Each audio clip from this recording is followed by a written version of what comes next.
Good morning everybody. सो आज का vlog शुरू करते हैं। गौरी, हर्षिका और सिद्धि ये तीनों जन छुट्टी पे है। They have gone for a long trip, they have gone to Manali. और उसकी वजह से कैसा होता है कि पूरा ऑफिस, मतलब आपके फैमिली में से अगर कोई भी नहीं रहेगा ना तो ऑफिस खाली खाली लगता है। तो ऑफिस थोड़ा बहुत खाली खाली लगता है, बट ठीक है, मतलब अभी लोग छुट्टी पे नहीं जाएंगे तो कब जाएंगे। तो चलो आज का व्लॉग शुरू करते हैं। एवरी टाइम मैं बोलता हूँ यहाँ पे चलो आज का व्लॉग शुरू करते हैं। और मेरे बिल्डिंग के बाजू में रेल ट्रैक्स है। हमेशा यहाँ से आजू बाजू में बहुत आवाज़ होता है। The tracks, the train is coming and everything. एक छोटा सा टर्न भी है। तो every time for safety purpose motorman जो होते हैं वो लोग हॉर्न बजाते हैं, हॉन्क करते हैं। और ट्रेन का हॉन्क तो बहुत बड़ा होता है। Every time when I am recording और मैं कोई इंपॉर्टेंट पॉइंट पे रहता हूँ ना, इतने में अचानक वो ट्रेन आ जाती है तो मुझको स्टॉप करना पड़ता है, दोबारा रिकॉर्ड करना पड़ता है। तो चलो आज का मैसेज से रिकॉर्ड करते हैं। आज का मैसेज है, you are the prison, you are the jailer, you are the freedom, you only are the saviour, it's all you.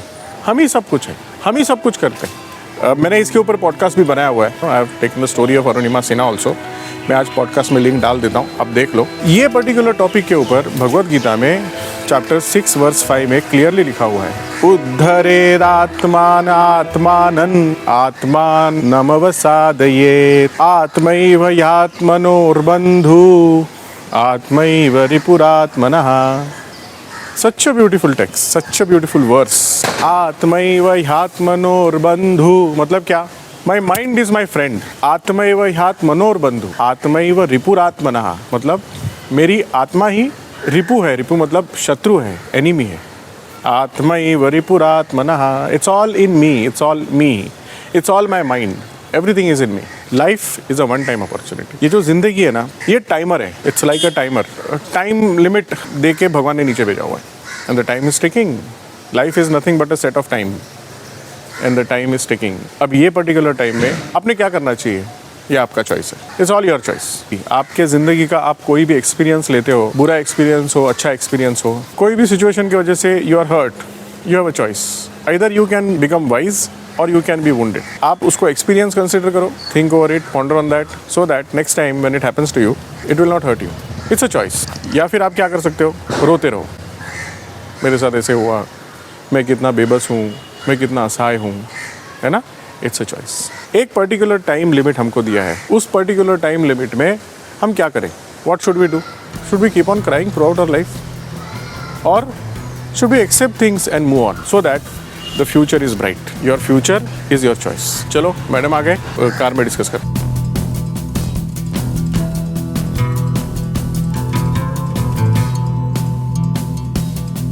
Madam ji belt पहनिए प्लीज। बेल्ट कंट्रोवर्सी है क्या अपना?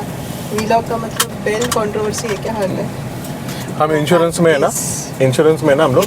हाँ, small negligence can have a very big effect. आज का topic क्या है? Today's message is, you are the prison, you are the jailer, you are the freedom, you only are the savior. It's all you. Bhagavad Gita in this chapter 6 verse 5. उद्धरेदात्मान आत्मानं आत्मानमवसादयेत् आत्मैव ह्यात्मनोर्बन्धुर् आत्मैव रिपुरात्मनः। Very good. आपके वजह से madam? हाँ, क्योंकि भगवद गीता का madam रोज पाठ कराते हैं। मेरे एक दोस्त है, एक्चुअली मैंने गीता स्टार्ट किया था शायद 1 साल पहले, 1-1.25 साल पहले मैंने स्टार्ट किया था। बच्चों को रोज 1-1, 2-2 श्लोक गीता के बोलकर उन्होंने वो मेरे साथ रिपीट करना चाहिए, ऐसा मैंने स्टार्ट किया था। मेरे चाचा जी है जिनकी वजह से मुझे गीता का क्या बोलते हैं, गोडी लगी, क्या बोलते हैं उसको, गीता चाचा जी की वजह से मुझे गीता का हिंदी बोलना बहुत डिफिकल्ट है, बहुत डिफिकल्ट। तो चाचा जी की वजह से मैंने गीता पढ़ना स्टार्ट किया। उन्होंने मुझे पहले सिखाया था और फिर एक ही चैप्टर सिखाया था उन्होंने, फिर धीरे धीरे करके बीच में वो बंद हो गया। फिर वापस जब अभी मेरे बच्चे बड़े हो रहे तो मुझे लगा कि मुझे उनको आना चाहिए, इसलिए मैंने वापस स्टार्ट किया। तो पहले चैप्टर से मैंने स्टार्ट किया। फिर पहला चैप्टर जैसे ही हो गया, हमारी एक एजेंट अभी करता है, राजेश ओझा जी, उन्होंने मुझे बोला कि मैडम चैप्टर 12 से स्टार्ट करेंगे तो वो इजी आता है, बच्चों के लिए इजी है। राजेश ओझा को भी बहुत अच्छा किया। यस, वो संस्कृत में एमए है ना, हाँ। तो उनको बहुत ज़्यादा नॉलेज है। तो उन्होंने मुझे बोला, तो मैंने चैप्टर 12 स्टार्ट किया। चैप्टर 12 के बाद चैप्टर 15। फिर मेरे गांव में मेरे एक बहुत अच्छे दोस्त हैं, नीलेश सर जोशी, उनके साथ जब मैं बात कर रही थी तो उन्होंने बोला कि तुम सिर्फ अगर बच्चों को पढ़ा रहे हो तो ये मतलब मेमोराइजेशन हो रहा है ना, और क्या ऐड हो रहा है उनके ज़िंदगी में। तो मेमोराइजेशन के साथ साथ आपको उसका मतितार्थ भी बोलना चाहिए, जिसकी वजह से उनको मालूम पड़ेगा कि एक्चुअली वो क्या है। उनको जितना समझे, उनके लेवल के हिसाब से जितना समझे उतना वो ले लेंगे। आगे जैसे वो बड़े होंगे वैसे वो रिलेट कर सकते हैं उस सिचुएशन को। तो धीरे धीरे मैंने उसका मतितार्थ भी ऐड करना चालू कर दिया। तो वो इतना बड़ा लंबा प्रोसेस हो गया, वो पूरा नहीं आता है, लेकिन धीरे धीरे करके हो रहा है। कुछ नहीं, थोड़ा थोड़ा भी अगर हम लोग हमारी संस्कृति के बारे में, हमारे स्क्रिप्चर के बारे में बच्चों को पढ़ा सके, एटलीस्ट एक्सपोजर दे सके, तो मैं चाहूँगी कि आप सबसे मेरा निवेदन रहेगा कि आप बच्चों को अच्छी स्कूल में हम लोग डालते हैं, अच्छी शिक्षा देते हैं, इकोनॉमी के बारे में, फिजिक्स के बारे में, साइंस रहेगा, लेकिन साथ साथ हमारे जो स्क्रिप्चर है, हिंदी संस्कृति है, या हमारे भारतवर्ष की जो संस्कृति, उनके बारे में भी उनको बताना हमारा दायित्व है, क्योंकि ये बाहर कोई नहीं बताएगा, आपको घर में ही बताना है। और YouTube पे बहुत सारे मटेरियल अवेलेबल है जिसको यूज़ करके आप अपने बच्चों को पढ़ा सकते हैं। तो ज़रूरी नहीं कि आपको पहले से मालूम है इसलिए आप करना चाहिए, बहुत सारे ऑप्शंस अवेलेबल है, so you can do that. Back to topic कि हम लोग, तो ऐसा बोला जाता है कि ऐसा कुछ भी नहीं है इस संसार में जो गीता में नहीं बताया गया है। जो भी होने वाला है वो सब भी आप उसके साथ रिलेट कर सकते हैं, और इसीलिए आप देख सकते हैं कि even western people are very much incline towards this Bhagavad Gita knowledge. तो जैसे उसमें दिखा है कि हमारा मन ही हमें एक पिंजरे में डाल देता है कि इसके आगे हम लोग नहीं जा सकते, और हमारा मन ही है जो हमें उस पिंजरे से बाहर निकाल सकता है। So you are the jailer, you are the prison and you are the saviour, क्योंकि आप खुद ही अपने आप को उस पिंजरे से मुक्त कर सकते हैं जब आपको ज्ञान होगा कि आपके अंदर अनलिमिटेड चॉइस है। हाँ, द चॉइस जो हम लोगों ने लास्ट टाइम भी बात किया था, यू हैव अ चॉइस। एक परिस्थिति में आप है तो आपके पास वो चॉइस है कि आप वो पिंजरे में खुद को जकड़ के रखना चाहते हैं कि आप अपने आप को फ्री करना चाहते हैं। जैसे अगर किसी घर में एक पर्सन है, सपोज वो बहुत दारू पीता है, उसके 2 बेटे हैं, उसमें से एक बेटा है वो अपने पिताजी के जैसा हो गया, वो भी बहुत दारू पीने लगा, बड़ा होने के बाद अपने घर में मारकूट करने लगा। और उसका जो दूसरा भाई है वो एग्जैक्टली अपोजिट हो गया, उसने जिंदगी में कभी दारू को छुआ भी नहीं, शराब को छुआ भी नहीं, और ना उन्होंने अपने घर पे मारपीट की। जब पहले बच्चे को पूछा गया कि आप ऐसा क्यों करते हो, तो उन्होंने बोला कि आपने देखा नहीं, आपको मालूम नहीं कि मेरे पिताजी ने भी वही कहा, तो बचपन से मैं उसी एनवायरनमेंट में पला बड़ा हूँ, तो what other thing you expect from me, आप मुझसे और क्या कर सकते हो, मैं वैसा ही बनूंगा जैसे मेरे पिताजी थे, वैसे ही है ना।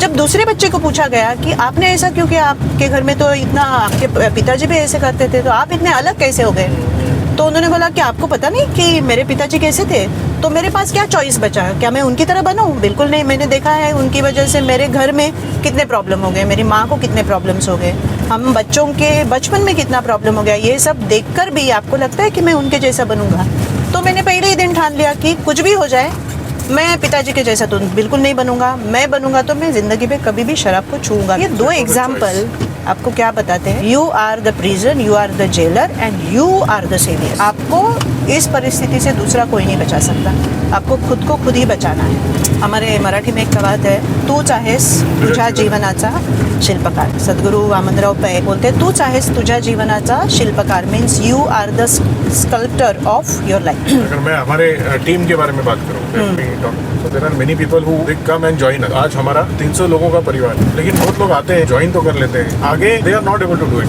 बाद में वो छोड़ देते हैं, क्विट करते हैं। They are not quitting LIC, what they are quitting actually is that hope to achieve something in their life, that possibility they are quitting. Once you quit the failure is guaranteed. पक्का। अभी हम लोग का MDRT चालू है, तो बहुत सारे लोग ऐसे बोल देते हैं कि सर नहीं होगा सर। जैसे मैं उनसे पूछता हूँ कि how can you be so sure कि नहीं होगा? क्या कोई आपको गारंटी मिली नहीं होगा? Because one policy can make you MDRT, very true. If you can not guarantee your success, how can you guarantee your failure? अगर आप सक्सेस को गारंटी नहीं करते हो तो फेलियर को गारंटी कैसे करते हो? It is just that you're tired of attempting more and more, tired of listening to more no's. ये हमारे फील्ड का हुआ, but same thing is applicable to all the businesses. All the fields. अब जो भी फील्ड में हो, आप जो भी बिजनेस में हो ना, do not quit friends, do not quit. अगर एक चीज को आपने हाथ में लिया है, you have taken something in your hand, make it successful. छोड़ना मत, पकड़े रहो, don't leave it. और कैसा है, when I say that you are the prison, you are the jailer, जब आप ऐसा डिसाइड करते हैं कि अरे मैं नहीं कर सकता, तो आपको उसी तरह के एग्जाम्पल्स दिखते हैं आपके आजू बाजू में। जब आपको लगता है कि नहीं मैं कर सकता हूँ, तो आप ढूंढना चालू करते हो कि किसने किया है, ऐसे विपरीत परिस्थिति में भी किसने किया है, वो आप ढूंढना चालू करते हो। जब आप अपने मन को वो एग्जाम्पल्स देंगे, पॉजिटिव एग्जाम्पल्स देंगे, तभी आप अपने सेवियर बन सकते। आप नेगेटिव एग्जाम्पल मत सोचिए, मत देखिए कि अरे इसका नहीं हुआ तो मेरा भी नहीं हो गया, अरे 2 ही महीना बचा है, 1.5 ही महीना बचा है, मेरा कैसा होगा। Don't see the negative examples, try to find out positive example. अरे इसने तो 2 पॉलिसी में ही किया, इसने तो लास्ट 10 दिन में MDRT किया, अरे इसका MDRT का कुछ ठिकाना नहीं था, इसने तो COT कर दिया लास्ट 2 महीने में।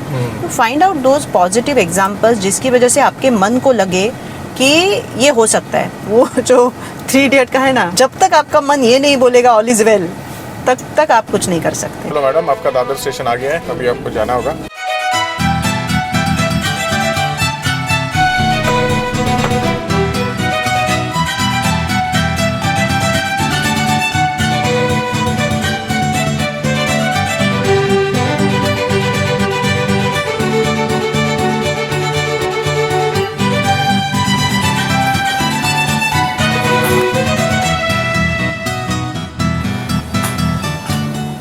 चलो काम को शुरू करते हैं। हाँ, लेकिन एक बात मैं कहना रह गया। आज का जो मैसेज है that you are the prison and you are the jailer, तो उसमें हमारी पूर्णिमा गई है ना केवड़िया, ये मैसेज उसके लिए ऐप बैठता है। इतने साल फैमिली में रहने के बाद एक हाउसवाइफ बनके उसने पूरे घर गृहस्थी को संभाला, तो she is now focusing on the business, और उसमें उसने केवड़िया कंपटीशन क्वालिफाई किया, और पहली बार वो अकेले अपने घर को छोड़ के she is going to attend that function. वो गई है वहां पे। तो जाने से पहले हम लोग को मालूम है कितना उसको टेंशन आया था जिस वक्त उसने ट्रेन में कदम रखा। तो मैंने उसको पर्पसफुली बोला कि तू वीडियो शूट करा, मेरे को देखना है। तो आप देखेंगे कि सारा का सारा डर एक झटके में निकल गया, and she is just enjoying. So I will share those video, देख लेना, कमेंट में डाल देना मुझको आपको कैसे लगे। हाय, गुड मॉर्निंग। चलो आम्ही चाललो निघालो केवडियासाठी, और मैं बहुत ज़्यादा एक्साइटेड हूँ रिअली, फर्स्ट टाइम नाही आहे। आता मी जाणार आहे आज मसाला, येस मजा येणार आहे।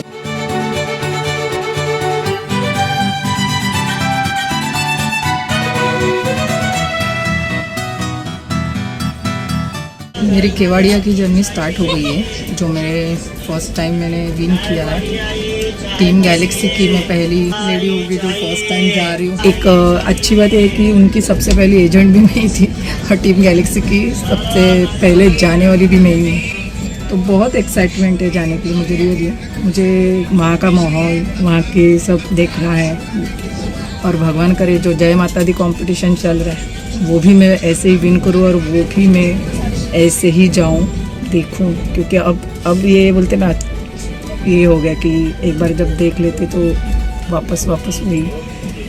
रियली बहुत अच्छा लग रहा है। मेरा जर्नी अभी स्टार्ट हुआ। मैं अभी तो मैं बोरीवली से ट्रेन निकली है। मैं अभी कहाँ 5:30 बजे वडोदरा उतरूँगी, और कल सुबह का मेरा सेशन अटेंड करूँगी। 2 मिनटात वडोदरा येणार आहे। मिनिमम 25 का है 2.5 लाख।